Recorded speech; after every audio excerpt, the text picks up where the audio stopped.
Hello मेरे प्यारे दोस्तों, कैसे हो आप सब। स्वागत है आप सभी का आपके अपने यूट्यूब चैनल ऑनलाइन टेस्ट पे। दोस्तों, तो आज का लेक्चर सभी फिफ्थ सेमेस्टर वाले ड्यू एसएल के स्टूडेंट्स के लिए होने वाला है।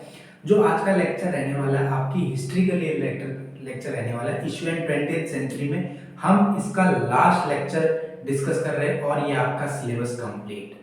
ठीक है, तो आज 31 अक्टूबर है। ये वीडियो आपको 1 नवंबर को मिल जाएगी।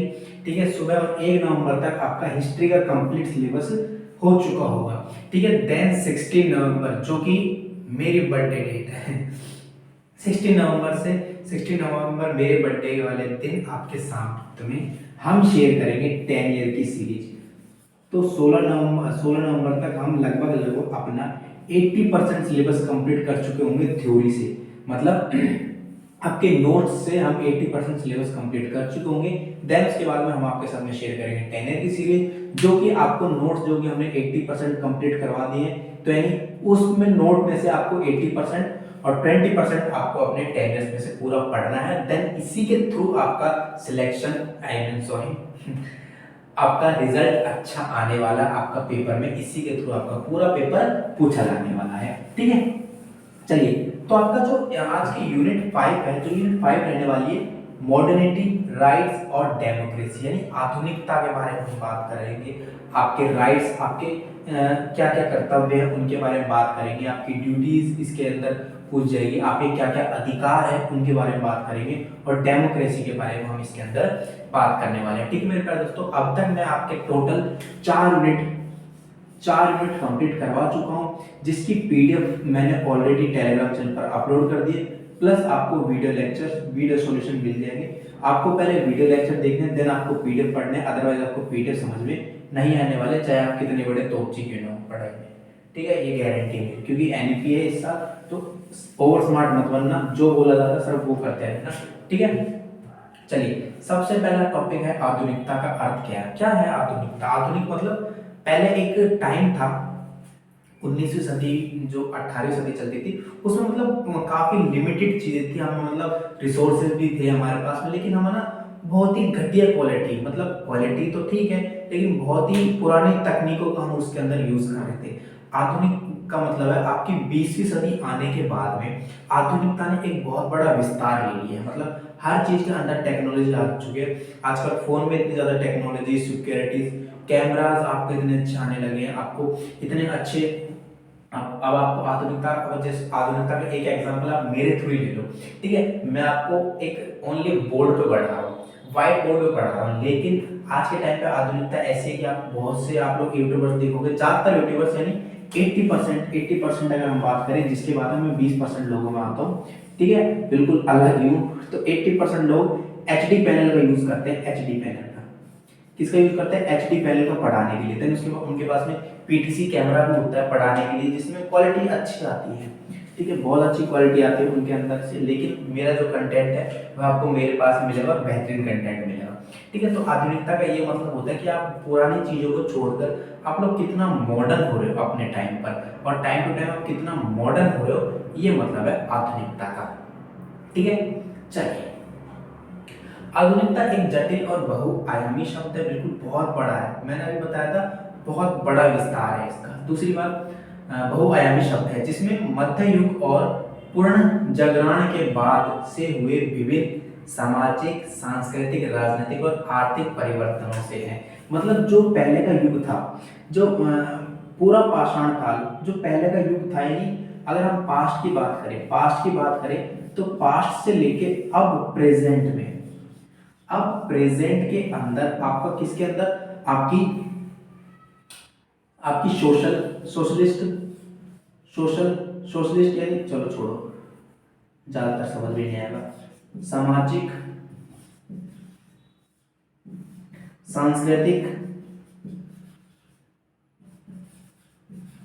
सांस्कृतिक, उसके बाद में क्या आपका राजनीतिक, और उसके बाद क्या है आपका आर्थिक। इनमें किस तरह परिवर्तन आया है, यही आपकी क्या कहलाती है? मॉडर्निटी कहलाती है। जैसे समाज में, पहले समाज में तो पहले ना कैसे लोग रहते थे, बहुत ही लो क्लास के लोग रहते थे, मतलब उनकी सोच इतनी घटिया होती थी, किसी को भी कितनी भी तरह जज कर देते थे। लेकिन अब लोगों क्या हो रही है, सोच डेवलप हो रही है, पॉजिटिव थिंकिंग आ रही है उनके अंदर, ठीक है, किसी को जल्दी से जज नहीं करते, तो एक मॉडर्निटी आ गई उनके अंदर। सांस्कृतिक मतलब पहले टाइम पे क्या होता था, आपके जाति में भेदभाव होता था आपके साथ में कि नहीं ये तो इस कास्ट का है, नहीं ये तो इस धर्म को मानता है, नहीं ये तो इस धर्म का है, तो उसके साथ में भेदभाव किया जाता था। तो धीरे धीरे अब ये भी खत्म हो रहा है, ठीक है, धीरे धीरे ये भी खत्म होता है। राजनीतिक के मैं आप एक एग्जांपल ले सकते हो कि पहले के टाइम पे क्या होता था, वोट डलते थे तो आपको पर्चा देता और उस पर एक ठप्पा लगा होता, आप लोग वोट डाल देते हैं। लेकिन आपके टाइम पे मशीनरीज आ चुकी है, आपको अंगूठा दबाना है किस पर, ठीक है, ये सरकार जानी चाहिए, चलो छुट्टी, वोट उनके पास चले गया, डिजिटलाइज तरीके से उनके पास में काउंट हो रहे हैं वोट, ठीक है। आर्थिक तरीके से यानी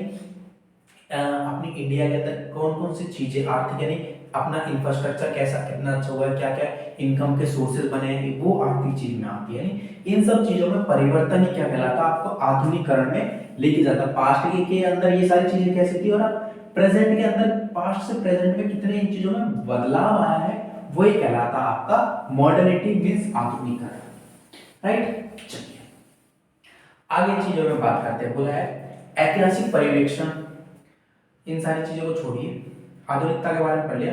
आधुनिकता की शुरुआत कब हुई, आधुनिकता की शुरुआत कब हुई, देखिए तो यहाँ पर लिखा है कि आधुनिकता की शुरुआत अक्सर 14वीं से 17वीं शताब्दी के आसपास मध्य युग के अंत और यूरोप में पुनर्जागरण से मानी जाती है। मतलब जैसे जैसे सदियां बढ़ती चली जा रही थी, वैसे वैसे लोग डेवलप होते चले जा रहे थे। ये नहीं है कि आधुनिकता 2021 में आके बढ़ी है, 2020 में आके बढ़ी है, नहीं, आधुनिकता बहुत पुराने समय चलती आ रही थी। लेकिन जैसे आप लोग देखेंगे, अगर आप लोगों ने 300 ईस्वी पहले अगर आप लोग जाते हो, उनके बारे में अगर आप लोग पढ़ाई करते हो, तो आप लोगों को देखा है सबसे पहले लोग इंसान का जन्म हुआ, डायनासोर थे पृथ्वी पे, मीटियोर गिरा, इन डायनासोर खत्म हो गए, फिर इंसानों को जन्म हुआ, ठीक है, इंसान बोलने लगे धीरे धीरे, और फिर उन्होंने सोचा यार खाने पीने के लिए कुछ तो करना पड़ेगा, और वो शिकार करने लगे। अब शिकार के लिए क्या करें, हाथों शिकार कर नहीं सकते, पत्थरों से मार नहीं सकते, भाले बनाए, हथौड़े बनाए, छेनी बनाई,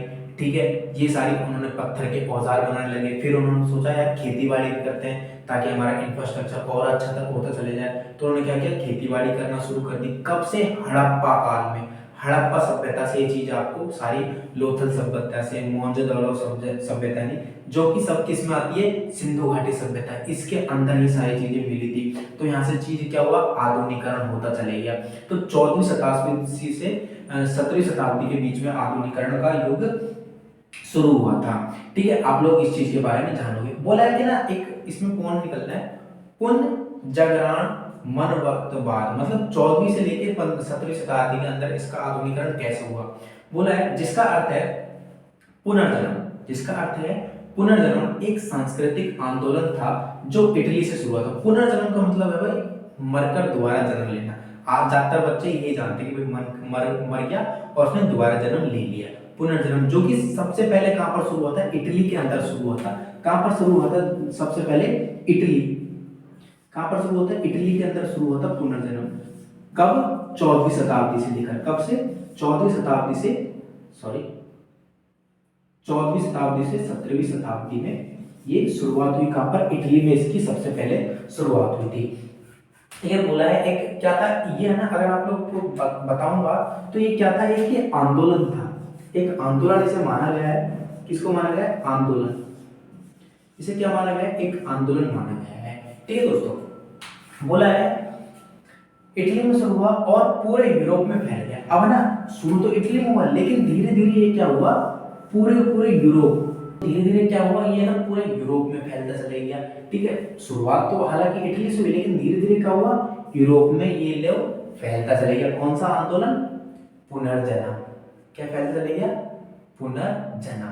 समझ में आई बात, ठीक है। बात अगर आगे हम बात कर लेते हैं कि इसके अंदर और क्या बोला गया है। इससे शास्त्रीय कला, साहित्य और सीखने में रुचि के पुनरुद्धार पर जोर दिया गया। मतलब पुनर्जन्म का मतलब यही हुआ, यहाँ पर ये मतलब नहीं हुआ कि मरने के बाद में पुनर्जन्म, नहीं, यहाँ पर मतलब नई नई चीजों का जन्म होने लगा यहाँ पर। जैसे कि शास्त्रीय कला, भाई आपको कला सीखने को मिलेगी। यहाँ पर क्या मिलेगी, यहाँ पर कला में परिवर्तन आने लगा। क्या आने लगा, 14वीं शताब्दी में आपकी कला में परिवर्तन आने लगा। ठीक है, आपको सीखने के लिए अवसर मिलने लगे कि बहुत सी सारी चीजें आपको सीखने को मिलती चलेगी यहाँ पर। ठीक है, आपको काफी सारे अवसर मिलते चलेंगे सीखने के। यहाँ पर ये शुरुआत हुई। ठीक है, और फिर उसके बाद में क्या हुआ, इसमें मतलब क्या हुआ, रुचि रुचि मिलती चलेगी आपको, यानी रुचि पैदा होती चलेगी आपकी। ठीक है, अगला पॉइंट निकल कर आता है आपका यहाँ पर वैज्ञानिक क्रांति। वैज्ञानिक क्रांति का क्या मतलब है, इसी के अंदर एक आधुनिकता के अंदर एक पॉइंट और निकल कर आता है, क्या वैज्ञानिक क्रांति, क्या मतलब है वैज्ञानिक क्रांति, है क्या वैज्ञानिक क्रांति, इसके बारे में जान लेते हैं। तो अगला पॉइंट क्या निकला वहां पर, वैज्ञानिक क्रांति। वैज्ञानिक क्रांति के बारे में जान लेते हैं।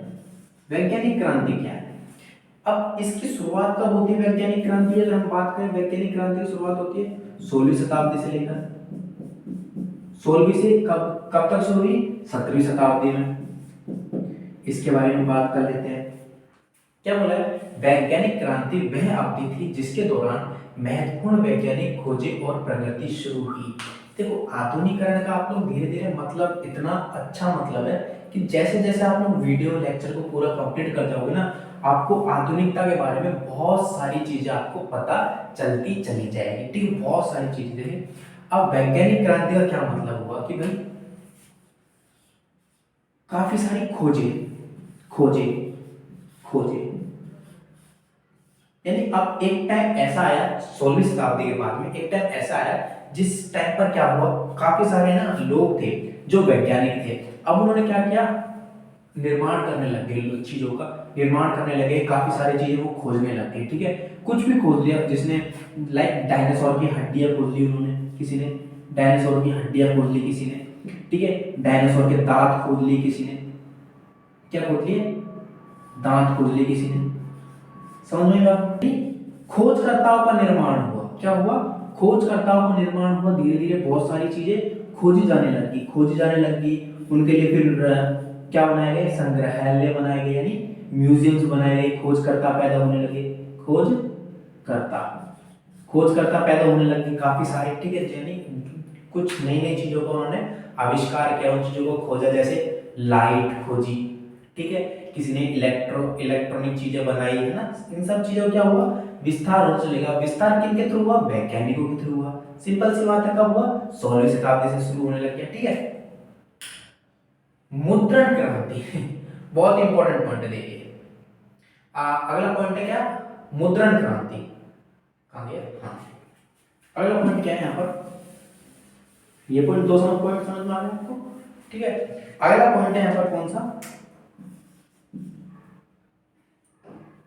अगला पॉइंट क्या है यहाँ पर, मुद्रण क्रांति।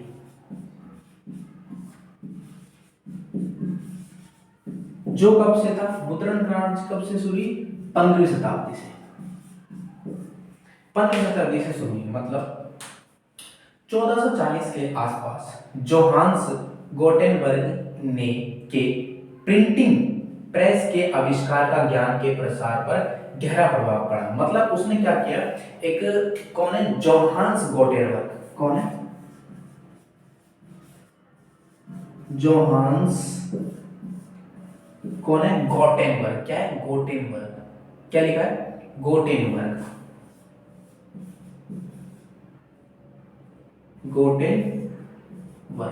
गुटेनबर्ग उसने यहाँ पर क्या किया, प्रिंटिंग प्रेस, जो जितनी भी किताबें छपती है, ये न्यूज़पेपर छपते हैं, मतलब प्रिंटिंग प्रेस की शुरुआत की वहां पर। मतलब उस पर क्या किया, जोड़ दिया, सबसे ज्यादा उसने वहां पर जोड़ दिया सबसे पहले। कब, जो कि कब दिया गया था, जो 1440 के बाद में, कब दिया गया, 1440 के बाद में। किसने दिया, जोहान्स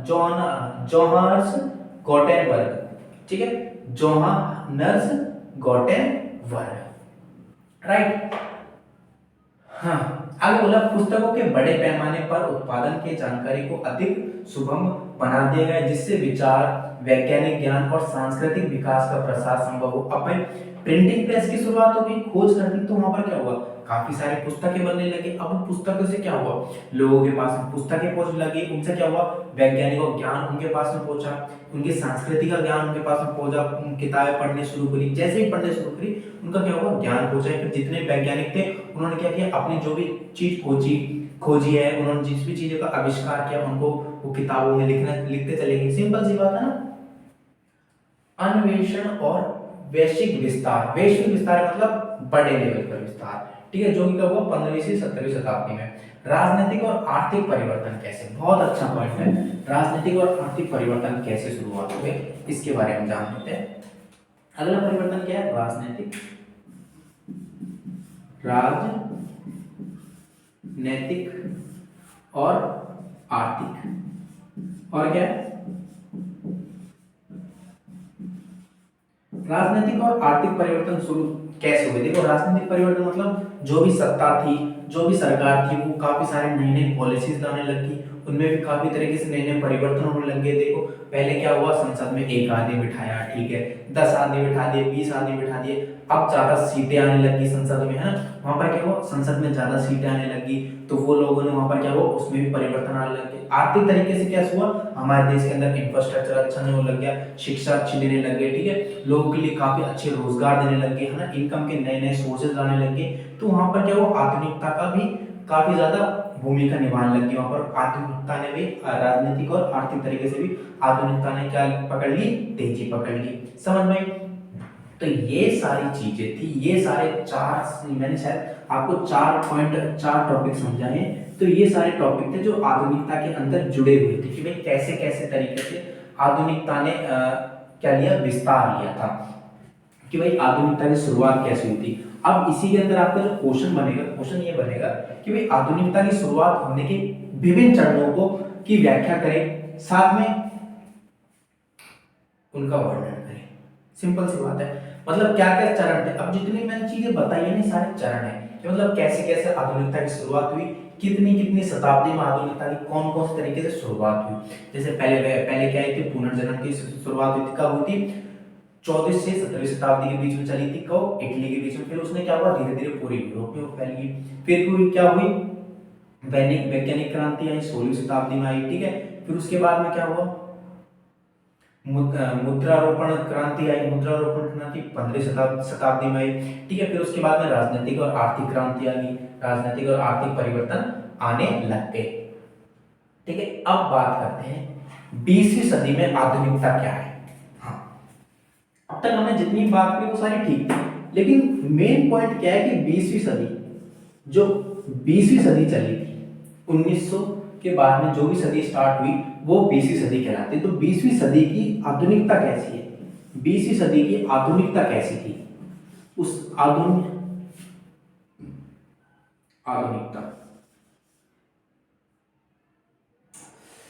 20वीं सदी के अंदर आधुनिकता कैसी थी इसके बारे में जानेंगे। और ये क्वेश्चन बनेगा आपका 8.5 मार्क्स का, ये आप लोग अभी से लिख लेना, ये क्वेश्चन आपका 8.5 मार्क्स का बनकर तैयार होगा, ठीक है। 20वीं सदी के अंदर कैसी आधुनिकता की थी इसके बारे में हम जानते हैं। पहली आधुनिकता, पहला किस प्रकार से आधुनिकरण हुआ, किस प्रकार से मॉडर्नाइजेशन हुआ। पहला हुआ था मॉडर्न। अगर हम पहला पॉइंट लेके चले तो पहला पॉइंट आता है इसमें तकनीकी तरीके से।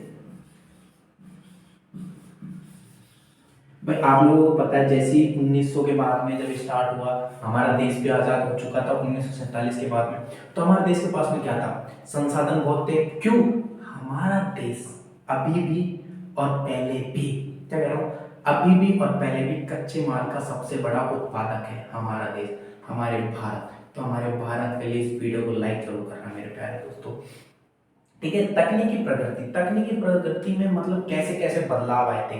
तो तकनीकी प्रगति में कुछ तरीके से बदलाव आए भाई, धीरे धीरे भाई। पहले भाई कौन से फोन के अंदर टेक्नोलॉजी चल रही थी, फिर कैसे फोन आने लगे, फिर कैसे फोन आए, फिर कैसे फोन आए। आप लोग देखोगे 2000 से पहले आपके लैंडलाइन फोन आते थे, लैंडलाइन, फिर कीपैड वाले फोन आए, फिर टच वाले फोन आए, और फिर आ गया आईफोन, ओप्पो, पोको, कैसे फोन आने लगे थे, और कितनी सारी इनके अंदर टेक्नोलॉजीज आने लगी जिनको आपने काफी अच्छी तरीके से यूज किया, किसी ने मिस यूज किया, है ना। तो बहुत तरीके से टेक्नोलॉजी में परिवर्तन आने लग गया, इसमें 20वीं सदी की शुरुआत में। 20वीं सदी के अंदर सबसे पहले जो परिवर्तन आया, अगर हमने बात लेके चले, परिवर्तन चाहे इसके अंदर नहीं आया हो, लेकिन हम बात लेके चले कि सबसे पहले परिवर्तन आया तकनीकी परिवर्तन, यानी टेक्नोलॉजी के अंदर परिवर्तन आया, यानी संचार, जनसंचार, यानी बात करने के तरीके। पहला पॉइंट इसका निकलता है जनसंचार। पहला पॉइंट इसके अंदर क्या निकलता है भाई आपका? जनसंचार। जनसंचार यानी कम्युनिकेशन करना, कम्युनिकेशन शुरुआत हुआ सबसे पहले जन संचार। कम्युनिकेशन कैसे शुरू हुआ? आपके लैंडलाइन मोबाइल से, मोबाइल की शुरुआत हुई, कीपैड मोबाइल चले थे 20वीं सदी तक है। फिर लैंडलाइन की शुरुआत हुई, टेलीफोन आया, टेलीफोन का आविष्कार हुआ, ठीक है। और दूसरा इसी के अंदर दूसरा पॉइंट निकल के आया, कौन सा? तकनीकी में परिवर्तन आया। पहला है जनसंचार के माध्यम, दूसरा है कंप्यूटराइज। कंप्यूटराइज चीजों, कंप्यूटर भी चीजों, कंप्यूटर जैसी चीजों का भी क्या हुआ? आविष्कार होने लग गया। उन्होंने क्या लिया? बढ़ोतरी लगी, वो भी इंक्रीज होने लग गया है ना। उन्होंने भी क्या हुआ? डेवलप होने लग गया। किसके अंदर? 20वीं सदी में, आधुनिकता के अंदर। हमारे भारत को लेकर अगर आप लोग बात करो, भारत को लेकर अगर हम बात करके चले तो भाई 20वीं सदी में जनसंचार आने लग गए, भाई टेलीफोन आने लग गए, फिर कंप्यूटराइज चीजें भी आई, कंप्यूटर के भी आविष्कार हुए, हमने कंप्यूटर में स्किल सीखी, कंप्यूटर में भी नॉलेज लेने लग गए। और आज के टाइम पर अगर आप लोग देखोगे इंग्लिश, कंप्यूटर, ठीक है, ये फिर अदर स्किल्स आपके पास में होनी जरूरी है, ताकि अगर आप लोग गवर्नमेंट ऑफिसर ना बनो तो एटलीस्ट किसी एक अच्छे फील्ड में चले जाओ जिससे आपका करियर सेट हो जाए, ठीक है। जैसे एक टीचिंग है, टीचिंग स्किल भी एक अपने आप में स्किल होती है जिसको हर किसी के बस की बात नहीं होनी सीखना, लेकिन टीचर बनता नहीं है कोई। बच्चे, स्टूडेंटों का प्यार उन्हें टीचर बना देता है, उन्हें मजबूर कर देता है मेहनत करने के लिए, उन बच्चों के लिए जो उन्हें प्यार करते हैं, ठीक है। अब वो औद्योगिकरण या शहरीकरण आने लगा। औद्योगिकरण हुआ मतलब व्यवसाय बढ़ने लग गए। क्या हुआ? औद्योगिकरण।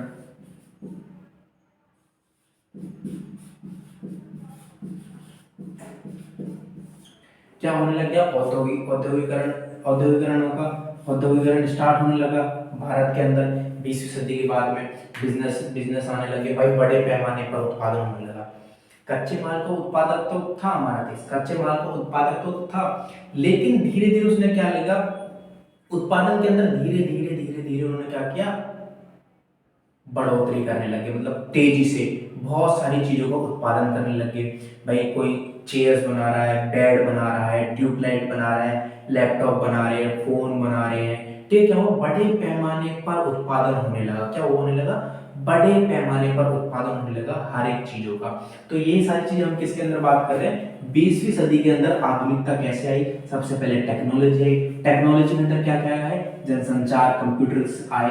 अब इन जनसंचार और कंप्यूटर से सारी चीजें, बहुत सारी चीजें बनती चली गई। फिर आए औद्योगिकरण, आए मतलब बड़े पैमाने पर उत्पादन होने लगे, किसी भी चीजों का बड़े पैमाने पर उत्पादन होने लग गया। शहरीकरण हुआ।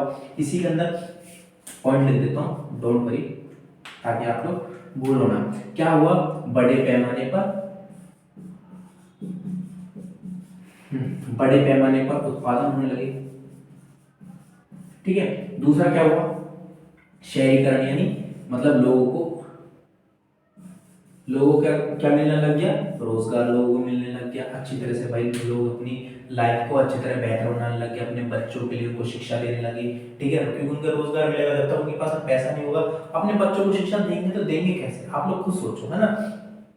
अब फिर बात करें राजनीतिक या फिर सामाजिक तरीके से, ये तो यार आसान सा पॉइंट है। राजनीतिक और सामाजिक तरीके से मतलब राजनीति में भी काफी सारा आधुनिकरण हो चुका है। सामाजिक मतलब पहले लोगों की कैसी सोच थी और अब लोगों की कैसी सोच है, तो इन सब चीजों के बारे में डिस्कस होने लगा। इन सब चीजों में भी मतलब धीरे धीरे बदलाव आने लगा। फिर एक तरह से बोला जाए कि बड़े पैमाने पर बदलाव आ गया, ठीक है। बात करें सांस्कृतिक और बौद्धिक बदलाव, यानी आपका मेंटेलिटी कैसी थी, उनमें चीजों में बदलाव आने लगा, ठीक है। पर्यावरण जागरूकता होने लगी। क्या होने लगी? पर्यावरण जागरूकता होने लगी। फिर अगर हम बोले तकनीकी या वैज्ञानिक नवाचार होने लगे, नहीं तकनीकी पहले बता देते, गलत पॉइंट यहाँ पर हो गया। देखिए दोस्तों, ये जो मैंने टॉपिक आपको समझाया है ना, ये टॉपिक सिर्फ इतना सा ही था। मैं क्या कह रहा हूँ, ये टॉपिक सिर्फ इतना सा ही था, और इसके अंदर मैंने आपको 2 ही क्वेश्चन बताए, और उन 2 क्वेश्चन से बाहर इसके अंदर आपका नहीं जाने वाला है, ठीक है। आपका सिर्फ मॉडर्निटी था, राइट्स और डेमोक्रेसी के बारे में आपके सब सिलेबस में नहीं है। बट मैंने लिखा था कि आपको चैप्टर का नाम पता है, लेकिन राइट्स और डेमोक्रेसी के बारे में सिलेबस में नहीं था, सिर्फ मॉडर्निटी के बारे में था कि 20वीं सदी के अंदर कैसे शुरुआत हुई थी आधुनिकता की, जो कि मैंने पूरे 8 पॉइंट आपको बता दिए, पूरे 8 पॉइंट आपको बताइए, एक पॉइंट मिस मत ना करना, तब जाकर ये क्वेश्चन 8.5 मार्क्स का आपका बनकर तैयार होगा। तो इसके अंदर हम रिवाइज कर लेते हैं कितने पॉइंट्स थे। ठीक है, आधुनिकता की शुरुआत हमने पढ़ ली थी, उसके अंदर 4 पॉइंट बताए थे, उसका 15 मार्क्स का क्वेश्चन है, ध्यान रखना, भूलना मत बिल्कुल। 20वीं सदी के अंदर आधुनिकता कैसी थी, तकनीकी प्रगति आई, औद्योगिकरण हुआ, ठीक है, फिर आपका राजनीतिक सामाजिक आंदोलन हुए, ठीक है, फिर आपकी सांस्कृतिक निकल गई, फिर आपकी सांस्कृतिक और बौद्धिक बदलाव, यानी फिर आपकी राजनीतिक विचारधारा और संघर्ष, यानी मतलब जैसे जैसे इलेक्शन भाई, अब जैसे जैसे राजनीति में क्या हुआ, सबसे पहले एक पार्टी थी, कौन सी, कांग्रेस पार्टी, कोई और पार्टी नहीं थी, फिर धीरे धीरे और पार्टियां भी आने लगी, ठीक है, बीजेपी आ गई, भाजपा आ गई, आम आदमी पार्टी आ गई, है ना। अब क्या हुआ, कंपटीशन बढ़ने लग गया यहाँ पर, है ना, यहाँ पर कंपटीशन बढ़ने लग गया, इसलिए यहाँ पर बोला गया संघर्ष, इसलिए कि अब एक पार्टी का जीतना मुश्किल हो गया, क्योंकि 4 पार्टी आई तो भाई लोग सोचेंगे, कंफ्यूज होंगे, कौन सी पार्टी अच्छी है, कौन सी पार्टी हमारे लिए अच्छे काम करेगी, कौन सी पार्टी हमारे लिए अच्छे काम नहीं करेगी, तो ये सारी चीजें, तो इसमें क्या होने लगा, संघर्ष होने लगा। पर्यावरण जागरूकता की, हमारा पर्यावरण को हमें कितना अच्छी तरह स्वस्थ रखना चाहिए, हमें पेड़ नहीं काटने चाहिए, अगर हम पेड़ काट भी देते हैं तो हमें एक पेड़ काटते हैं तो कम से कम हमें 5 पेड़ अच्छी तरह लगा देने चाहिए, जगह देखे कि जहाँ से वो पेड़ दोबारा ना काटे जाए, ठीक है। फिर जैसे तकनीकी और वैज्ञानिक नवचार, जो कि मैं ऑलरेडी बता चुका हूँ। तो ये 7 पॉइंट थे, इसके अंदर तब जाके ये क्वेश्चन बना 8.5 मार्क्स का। तो आई होप मैंने अपने यहाँ पर बैठ देने की कोशिश की है, और अगर आपको थोड़ा सा भी डाउट होता है तो इस वीडियो को दोबारा रिवाइंड करके देख लेना, चीज़ें समझ में आ जाएगी, ठीक है। और बाकी अगर बैकग्राउंड में थोड़ी बहुत आवाज़ आ गई हो तो उसे इग्नोर कर देना, क्योंकि आई जाती है, रात का टाइम है और ऊपर से एरोप्लेन हमारे घर के ऊपर से निकलती है, तो इसलिए आवाज़ गलती से आई जाती है, तो इन सब चीज़ों को आप लोगों को इग्नोर करके चलना, सिर्फ पढ़ाई की चीज़ें रिलेटेड जो मैंने यहाँ पर आपको बताई है उनको ध्यान रखना। और आपके सिलेबस में सिर्फ मॉडर्निटी था, राइट्स और डेमोक्रेसी नहीं था, तो इसके बारे में हमने यहाँ पर नहीं बताया, सिंपल सी बात है, ठीक है मेरे प्यारे दोस्तों। तो आई होप आपको ये लेक्चर अच्छा लगा, अगर लेक्चर अच्छा लगा, वाकई में अच्छा लगा, तो लाइक कर देना, चैनल को सब्सक्राइब कर देना और वीडियो को शेयर जरूर कर देना मेरे प्यारे दोस्तों। Good luck.